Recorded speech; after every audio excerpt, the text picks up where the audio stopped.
Israel is committing genocide in Gaza.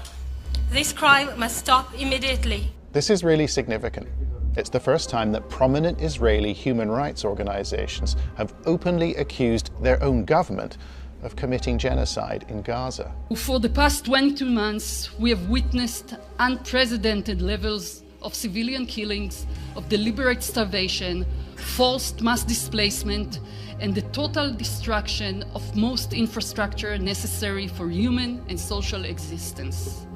The people of Gaza have been displaced, bombed, and starved, left completely stripped of their humanity and rights. They're serious allegations to make, arguing the death, destruction, and starvation we're witnessing in Gaza have crossed a critical legal line. War in Gaza amounting to genocide, they say.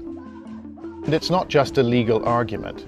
They're reflecting growing discomfort, even outrage, amongst certain segments of Israeli society. So, who are these groups? We're talking about two prominent civil rights groups, B'Tselem and Physicians for Human Rights, who've tabled a report entitled Our Genocide. לא האמנו שנכתוב את הדוח הזה אי פעם, אבל אנחנו גם חיים בתוך מציאות שלא האמנו שנגיע אליה. על סמך המידע והנתונים שהצטברו ועל בסיס ניתוח עמוק ויסודי של הסיטואציה, ברור לנו שישראל פועלת באופן מכוון ומתואם להביא להרס טוטלי של הפלסטינים ברצועת עזה. Okay, what does genocide actually mean? It's defined in the Genocide Convention as acts committed with intent to destroy, in whole or in part, a national, ethnical, racial or religious group. The convention was enacted in 1948 after the mass murder of Jews in the Holocaust.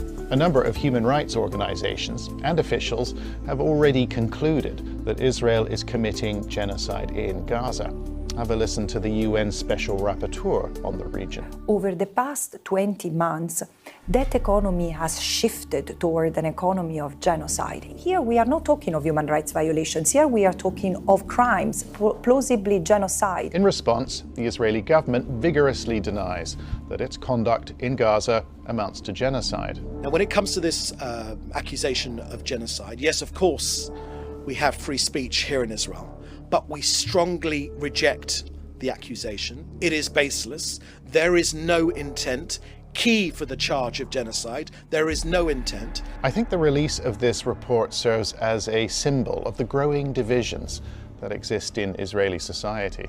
At the very moment these human rights groups were accusing their government of committing the gravest of crimes, a member of Prime Minister Netanyahu's cabinet made merciless comments about the war. The Heritage Minister, Amichai Eliyahu, telling a radio station the government is racing ahead for Gaza to be wiped out. Thank God we are wiping out this evil. And this is what the country's foreign minister has to say about starvation. First of all, it is clear that after almost 2 years of war, the situation is tough.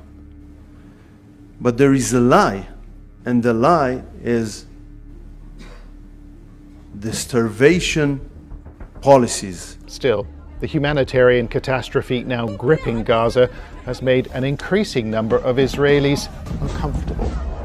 Confined to the fringes for almost 2 years, they have begun to find their voice, a segment of liberal society that can no longer tolerate what the government does in their